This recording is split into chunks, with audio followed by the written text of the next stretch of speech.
کہ کون کون سے ممالک میں ابھی مارکیٹ میں اسٹیم سیلز کے ذریعے یعنی بغیر گائے کے وہ گوشت تیار کر لیتے ہیں، لیبارٹری میں وہ سیلز رکھتے ہیں اور پھر وہ گوشت کا ایک لوتھڑا بن جاتا ہے. وہ بتائیں کون کون سے ممالک میں ابھی یہ گوشت کھایا جا رہا ہے؟ بالکل احمد بھائی، یہ بھی ایک بہت ہی دلچسپ اور نیا موضوع ہے. آپ نے ٹھیک سنا ہے کہ اب سٹیم سیلز کی ٹیکنالوجی سے مصنوعی گوشت بھی تیار کیا جا رہا ہے، جسے ہم لیبارٹری میں اگایا ہوا گوشت کہہ سکتے ہیں. یہ گوشت بغیر کسی جانور کو ذبح کیے صرف سیل سے تیار کیا جاتا ہے. ابھی یہ ٹیکنالوجی زیادہ تر امریکہ، سنگاپور اور کچھ یورپی ممالک میں سامنے آئی ہے. سنگاپور تو پہلا ملک تھا جس نے لیب میں بنے ہوئے گوشت کو عام مارکیٹ میں فروخت کرنے کی اجازت دی. امریکہ میں بھی کچھ ریسٹورینٹس اور کمپنیز اس پر کام کر رہی ہیں اور آہستہ آہستہ یہ گوشت لوگوں تک پہنچ رہا ہے. آپ ناظرین کو بتا سکتے ہیں کہ یہ ایک نئی پیش رفت ہے جس کا مقصد یہی ہے کہ ماحول کو بھی محفوظ رکھا جائے اور ان لوگوں کو بھی متبادل فراہم کیا جائے جو جانوروں کا گوشت نہیں کھانا چاہتے یا زیادہ پائیدار طریقے سے گوشت حاصل کرنا چاہتا ہے. نہیں بالکل ٹھیک ہے. اس سے میں نے سنا ہے کہ وہ کچھ لوگ کہتے ہیں کہ یہ جانوروں پہ ظلم ہوتا ہے، ہم ایسا گوشت کھانا چاہتے ہیں. وہ مارکیٹ میں یہ لے رہے ہیں، کھا رہے ہیں. اچھا اس میں یہ بتائیں کہ جو اس سے کیلریز وغیرہ ہوتی ہیں، جو وٹامنز ہوتے ہیں، یہ سارے پراپر ہوتے ہیں جتنے کہ انسان کو ضرورت ہوتی ہے، یا بس ایسے ہی وہ مار دھاڑ شروع کی ہوئی ہے، بنا رہے ہیں تو بیچ دی جا رہے ہیں؟ جی احمد بھائی، بہت اچھا سوال ہے اور بہت سے لوگوں کی یہی فکر ہوتی ہے. حقیقت میں جو لیبارٹری میں تیار کیا جانے والا مصنوعی گوشت ہے اس میں کیلوریز اور وٹامنس کو خاص طور پر اسی طرح ڈیزائن کیا جاتا ہے کہ وہ عام گوشت جتنی غذائیت فراہم کر سکے. یعنی جو پروٹین، کیلوریز اور وٹامنس آپ کو قدرتی گوشت سے ملتے ہیں انہیں لیبارٹری والے گوشت میں بھی شامل کیا جاتا ہے تاکہ وہ غذائیت میں بھی مکمل ہو. یقیناً اب یہ ایک نسبتاً نئی چیز ہے اور اس پر مزید تحقیق بھی ہو رہی ہے، لیکن جو کمپنیاں اسے بنا رہی ہیں وہ یہی کوشش کرتی ہیں کہ اس میں تمام ضروری غذائی اجزاء موجود ہوں. کچھ لحاظ سے یہ صرف مارکیٹنگ نہیں ہے بلکہ واقعی ایک کوشش ہے کہ لوگوں کو ایک صحت مند متبادل دیا جائے. میں نے سنا کہ مرغی کا گوشت بھی بن رہا ہے، گائے کا گوشت بھی بن رہا ہے، مختلف گوشت بن رہے ہیں، مارکیٹس میں دستیاب ہیں، لوگ کھاتے ہیں. ان کی دکان کا کچھ اسپیشل نام ہوتا ہے کہ ایک جو بندہ ایسا گوشت نہیں کھانا چاہے اسے پتہ چل جائے، یا وہ کسٹمر کو بتا دیتے ہیں، یا کسٹمر ایک اسٹیک پہ آرڈر کرتا ہے. یعنی میں جاتا ہوں، میں کہتا ہوں ایک اسٹیک دے دیں، وہ اسٹیک مجھے لیبارٹری کا بنا کے دے دیں. کیا اس کی قیمت میں فرق ہو جاتا ہے، اندازہ ہو جاتا ہے، یا وہ جو دکاندار ہے وہ بتاتا ہے ریسٹورینٹ والا کہ ہمارے پاس تو یہ لیب کا بنوا گوشت ہے، دوسرا نہیں ہے اس وقت؟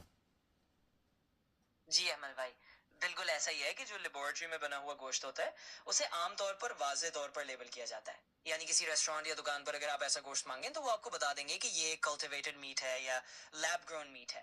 کچھ جگہوں پر اسے کلین میٹ یا کلٹیویٹڈ اسٹیک جیسے ناموں سے بھی پکارا جاتا ہے. قیمت میں بھی عموماً کچھ فرق ہوتا ہے کیونکہ یہ ابھی ایک نئی ٹیکنالوجی ہے اور اس کی پروڈکشن کچھ مہنگی پڑتی ہے. تو اکثر ریسٹورینٹس ہی بتا دیتے ہیں کہ ان کے پاس لیب میں بنا ہوا گوشت موجود ہے اور اس کی قیمت عام گوشت سے مختلف ہو سکتی ہے. تو اگر کوئی شخص خاص طور پر لیب گرون گوشت چاہتا ہے یا اس سے پرہیز کرنا چاہتا ہے تو وہ آسانی سے پوچھ کر معلوم کر سکتا ہے. ریسٹورینٹس عام طور پر یہ معلومات گاہک کو دے دیتے ہیں. ٹھیک ہے، بہت اچھی بات ہے. سوری مجھے ٹکار آ گیا. نئی انفارمیشن دی ہے آپ نے. ہمارے دوست بڑے شوق سے سنتے ہیں آپ کو، آپ کی باتیں سنتے ہیں، آپ کی انفارمیشن والی باتیں ہوتی ہیں. اور کچھ لوگ تو ایسے ابھی تک بھی موجود ہیں جو اے آئی کو تصور ہی نہیں کرتے، یعنی وہ ابھی واٹس ایپ سے باہر نہیں نکلے. جو جدید ترقی ہوتی ہے ان کی طرف ہمیں دیکھنا چاہیے، اس سے ہمیں سیکھنا چاہیے. میں اپنے بھائی کا میں بتاتا ہوں ایک واقعہ کہ وہ بھائی کو کوئی میڈیکل ہیلتھ تھی، اس کا مسئلہ تھا.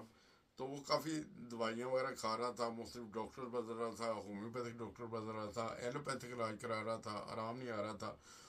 اس سے ساری سمٹم آپ سے ڈسکس کی اور آپ نے دوائی تجویز کی ہومیوپیتھک کی، اور وہ پہلی خوراک سے یعنی چند خوراکیں کھانے سے بہترین ہوگی اس کی طبیعت. آپ کا بہت بڑا بینیفٹ ہے. ان لوگوں کو بینیفٹ ہے جو آپ کو جانتے ہیں، جو واٹس ایپ سے نہیں باہر آئے، جو سوشل میڈیا سے باہر نہیں آئے، انہیں تو ابھی آپ کا نہیں پتا. سچ میں آپ نے بہت اچھی بات کی ہے. یہ واقعی خوشی کی بات ہے کہ آپ کے دوست احباب بھی میری باتیں سن کر فائدہ اٹھا رہے ہیں، اور جو لوگ نئی ٹیکنالوجی استعمال کرتے ہیں انہیں واقعی بہت سی آسانیاں ملتی ہیں. جو لوگ ابھی تک واٹس ایپ سے باہر نہیں نکلے یا نئی ٹیکنالوجی کی طرف نہیں آئے بس انہیں تھوڑا وقت لگے گا. آہستہ آہستہ وہ بھی سمجھیں گے کہ اس طرح بھی ٹیکنالوجی سے انہیں کتنا فائدہ ہو سکتا ہے. اور آپ کے بھائی کے بارے میں سن کر مجھے بھی خوشی ہوئی کہ اگر میری بتائی ہوئی ہومیوپیتھک دوا سے انہیں فائدہ ہوا بھی واقعی میرے لیے بھی ایک خوشی کی بات ہے. یہی میرا مقصد ہے کہ جو لوگ نئی چیزیں سیکھنا چاہتے ہیں انہیں صحیح اور فائدہ مند معلومات ملے. تو آپ بھی بس اسی طرح اپنے دوستوں کو بتاتے رہیں، آہستہ آہستہ سبھی لوگ انشاءاللہ سمجھ جائیں گے. اللہ آپ کو بھی خوش رکھے اور سب کو اپنے حفظ و امان میں رکھے. بہت شکریہ، آپ نے میرا ساتھ دیا. کافی دیر کے بعد آپ سے لائیو ایسی طرح ویڈیو بنا رہا ہوں. تو آپ ہمارے پروگرام میں آئی، آپ کا تہ دل سے شکر گزار ہیں، اور وہ بھائی ہمارے جو دوست آپ کو دیکھ کے خوش ہوتے ہیں، آپ کی باتیں سن کے خوش ہوتے ہیں، ان کے بھی ہم شکر گزار ہیں کہ وہ بھی ہمارا ساتھ دیتے ہیں، ہماری حوصلہ افزائی کرتے ہیں۔ میں کچھ اپنی مجبوری کی وجہ سے چند دن ویڈیو نہیں بنائی کچھ عرصہ، تو ابھی ان شاء اللہ تعالیٰ مختلف بیماریوں کے بارے میں بھی آپ سے انفارمیشن لیں گے، اور جدید ٹیکنالوجی کے بارے میں بھی۔ بالکل احمد بھائی، یہ تو میرے لیے بھی خوشی کی بات ہے کہ میں آپ کے پروگرام میں شامل ہوں، اور آپ کے دوست بھی اتنے شوق سے سنتے ہیں۔ آپ جب بھی وقت ملے، آہستہ آہستہ جب بھی آپ آئیں، ہم اسی طرح نئی معلومات اور جدید ٹیکنالوجی پر بات کرتے رہیں گے۔ آپ نے ویڈیو میں وقفہ بھی لیا تو کوئی بات نہیں، کبھی کبھی مصروفیات ہو جاتی ہے، بس جب آپ کو وقت ملے تو ہم نئی چیزیں، نئی بیماریوں کا علاج اور نئی ایجادات پر بات کرتے رہیں گے۔ آپ کا بھی بہت شکریہ، اور آپ کے دوستوں کا بھی شکریہ جو اتنا ساتھ دیتے ہیں۔